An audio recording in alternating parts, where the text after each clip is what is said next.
माघ कृष्ण प्रतिपदा म्हणजेच गुरुप्रतिपदा। श्री नृसिंह सरस्वती यांनी माघ कृष्ण प्रतिपदेला त्यांचे अवतार कार्य पूर्ण केले, म्हणून या तिथीला गुरुप्रतिपदा असे म्हणतात। हा एक अतिशय खास आणि महत्त्वाचा सण आहे।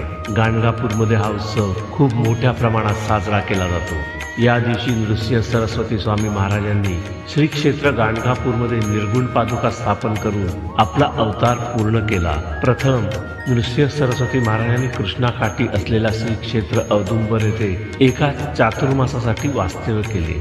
तेथे त्यांनी त्यांच्या विमल पादुका स्थापन केल्या आणि नृसिंहवाडीला स्थलांतर केले। श्री गुरुद्वादशी अर्थात अश्विन कृष्ण द्वादशी निमित्त त्यांनी आपल्या मनोहर पादुका स्थापन केल्या आणि ते गाणगापूरला निघाले।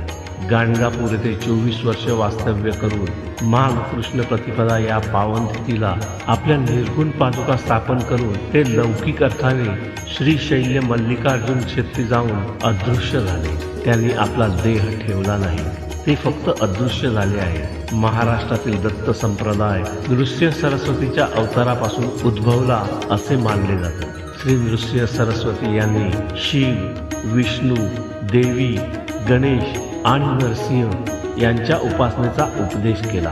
त्यामुळेच महाराष्ट्रात दत्तपूजा लोकप्रिय झाली। त्यांच्या निवासामुळे औदुंबर, नरसोबाची वाडी, गाणगापूर ही गावे दत्त संप्रदायाची तीर्थक्षेत्र बनली।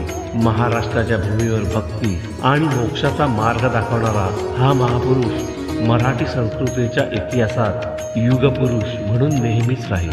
आज हा खास दिवस महाराष्ट्रात मोठ्या उत्साहात साजरा केला जातो।